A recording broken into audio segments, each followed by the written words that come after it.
Langkah pertama, di sini aku udah siapkan 300 gram margarin, kemudian tambahkan setengah sendok teh vanili bubuk, kemudian ini juga aku siapkan 200 gram gula pasir yang udah di blender, tapi yang aku tambahkan dalam adonan ini cukup 3 sendok makan aja. Sisanya akan aku campurkan dengan adonan putih telur. Kemudian kita pasang kaki mixernya, setelah itu kita mixer sampai adonan margarinnya menjadi lembut. Oke guys, sambil menunggu adonannya di mixer, kita pecahkan 6 butir telur, lalu kita pisahkan antara kuning telur dengan putih telurnya. Untuk kuning telurnya diusahakan jangan sampai pecah ataupun tercampur ke dalam putih telur, karena kalau misalkan tercampur ke dalam putih telur, ketika dikocok nanti putih telurnya nggak akan mengembang. Kemudian langsung aja kuning telurnya ini kita tambahkan ke dalam adonan margarin. Untuk menambahkannya ini bertahap ya, satu persatu. Dan kalau misalkan udah ditambahkan kuning telurnya semua, kita mixer adonan ini sampai warnanya berubah menjadi pucat.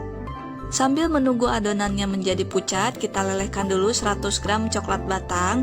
Dan ini kita lelehkan dengan cara ditim sampai benar-benar leleh. Oke, kalau warnanya udah berubah pucat seperti ini, langsung aja kita tambahkan 50 gram maizena. Kita tambahkan secara bertahap seperti ini, tapi ini kayaknya terlalu cepat ya speednya, jadinya ngebul pada saat ditambahkan tepung. Kita turunin aja speednya, ini aku pakai level 3 aja, pelan seperti ini ya. Setelah itu langsung aja kita tambahkan tepung terigu sedikit demi sedikit, sampai tepung terigunya habis. Oke, bisa kalian lihat ya, setelah speednya diturunin, jadi ditambahkan tepung terigunya nggak ngebul kayak tadi. Oke, setelah terigunya ditambahkan semua, kemudian speednya kita naikkan lagi jadi level 7, dan ini kita mixer sampai adonannya benar-benar tercampur rata. Setelah adonannya tercampur rata, kemudian kita matikan mixernya, lalu angkat dan kita bersihkan adonan yang menempel pada kaki mixer. Langkah berikutnya, tambahkan setengah sendok teh air perasan jeruk lemon ke dalam putih telur, atau bisa kalian ganti dengan cuka ataupun jeruk nipis. Kemudian kita mixer sampai mengembang. Nah, karena ini aku pakai baskom ataupun bukan mangkuk bawaan dari mixer, jadi baskomnya harus dipegang ya supaya nggak goyang. Nah, ini kita mixer dengan kecepatan tinggi. Ini aku pakai level 10. Ini kita mixer sampai berbusa dulu. Setelah putih telurnya berbusa seperti ini, kemudian kita tambahkan gula pasir yang sudah di blender tadi. Untuk menambahkannya bertahap sedikit demi sedikit sampai habis. Kemudian adonan putih telur ini kita mixer sampai mengembang soft peak ataupun berjambul terbalik. Oke, ini adonannya sudah mengembang dan kaku, langsung aja kita matikan dulu mixernya. Kita akan cek ya, kalau misalkan masih encer, ini harus di mixer lagi. Tapi ini udah cukup ya guys, ini udah berjambul terbalik. Oke, kurang lebih seperti ini lebih detailnya. Kalau misalkan diangkat seperti ini, dia akan berjambul terbalik seperti ini ya. Berarti ini udah cukup.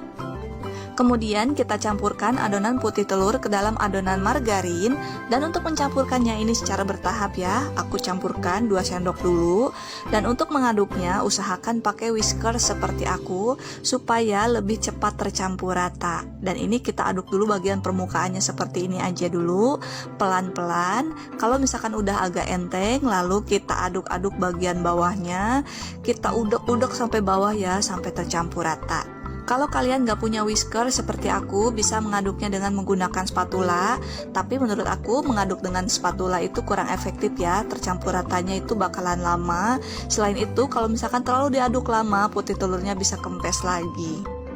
Oke, setelah putih telurnya ditambahkan semua dan diaduk sampai tercampur rata, kurang lebih teksturnya seperti ini ya. Kemudian ambil 2 mangkuk adonan, dan untuk yang satu mangkuk ini takarannya lebih sedikit dan kita beri warna hijau. Ini kita pakai pewarna makanan. Langsung aja kita aduk-aduk sampai pewarnanya tercampur rata. Dan untuk pewarna makanannya juga ini terserah kalian ya untuk menambahkannya sesuai dengan warna yang kalian inginkan. Setelah pewarna makanannya tercampur rata, kemudian kita masukkan ke dalam piping bag ataupun plastik segitiga. Kalau kalian nggak punya plastik segitiga, bisa pakai plastik apa aja, yang penting fungsinya sama ya. Kemudian untuk yang satu mangkuk lagi kita tambahkan warna kuning, tambahkan secukupnya atau sesuai selera kalian, kemudian aduk sampai tercampur rata. Setelah itu, masukkan ke dalam piping bag atau plastik segitiga. Sedangkan untuk adonan inti, kita tambahkan 2 sendok makan coklat bubuk. Ini aku pakai merek Tulip yang Bordeaux. Ini warnanya bagus banget ya kalau untuk membuat kue coklat. Langsung aja kita saring dulu. Kalau coklat bubuk ini harus disaring dulu ya, karena coklat bubuk itu gampang banget menggeruntul ataupun menggumpal seperti ini. Nah, sisanya menggumpal kita ratakan pakai sendok sampai habis. Setelah itu, tambahkan juga coklat batang yang sudah dilelehkan tadi. Oke, langsung aja kita tuangkan semua. Kemudian aduk-aduk sampai tercampur rata. Oke, pertama kita langsung aja tuangkan adonan yang warna coklat di tengah seperti ini. Setelah itu, tambahkan adonan yang warna kuning untuk membentuk kelopak bunga. Kemudian bagian pinggirannya juga kita tutup dengan adonan warna kuning, tapi nggak perlu sampai atas ya, kita sisakan aja sekitar 2-3 cm dari permukaan seperti ini. Kemudian sisa pinggirannya kita tutup dengan adonan warna hijau, untuk tingginya kita samakan dengan adonan yang warna kuning. Oke, ini adonan warna hijaunya masih ada sisa, jadi jangan dibuang ya, kita tambahkan aja ke arah dalam seperti ini. Dan yang terakhir, kita tuangkan adonan coklat ke dalam loyang. Setelah itu diratakan dan dihentak-hentakan supaya padat. Langkah berikutnya, panggang dalam oven yang sudah dipanaskan terlebih dahulu. Kita panggang dengan suhu 175 derajat Celcius, gunakan api atas dan bawah, dan panggang selama 20 menit. Setelah itu, kita turunkan suhunya menjadi 120 derajat Celcius, dan kita panggang selama 50 menit atau sampai matang. Silahkan sesuaikan sendiri dengan jenis oven masing-masing. Kalau misalkan kalian mau pakai oven tangkring juga bisa, silahkan dipanggang dengan menggunakan api sedang selama 20 menit. Setelah 20 menit dipanggang lagi selama 50 menit dengan menggunakan api kecil. Oke guys, setelah dipanggang lagi selama kurang lebih 50 menit, ini hasil kuenya sudah matang dan mengembang. Langsung aja kita angkat dan dinginkan. Oke, langsung aja kita keluarkan dari loyang. Nah, bisa kalian lihat ya guys, ini nggak lengket sama sekali. Padahal ini loyangnya nggak aku olesi pakai margarin dulu loh. Buat kalian yang pengen punya loyang daisy seperti aku, silakan untuk link pembeliannya sudah aku cantumkan di kolom deskripsi. Oke, langsung aja kita potong kuenya. Oke, kita lihat ya seperti apa sih dalamnya. Pasti kalian penasaran ya. Nah, ini kalau misalkan pakai teknik seperti aku, warnanya nggak akan kecampur ya guys. Kalau misalkan kalian biasanya membuat kue pelangi, itu paling bisanya cuma dikukus. Karena kue pelangi itu kalau kalian nggak tahu tekniknya, pada saat mencampurkan warna itu pastinya jadinya kue marmer ya. Nah, ini bisa kalian lihat ya guys, hasilnya ini cantik banget kuenya. Dan ini hasilnya enak banget, pokoknya ini tekstur kuenya moist banget. Dan kalau misalkan dijadikan kue ulang tahun, tinggal kita tambahkan cherry aja seperti ini dan ditambahkan lilin ya. Jadi kita nggak usah repot-repot menghias ataupun mendekornya kembali pakai buttercream dan juga whipped cream. Cukup dibuat seperti ini aja, udah cantik kuenya.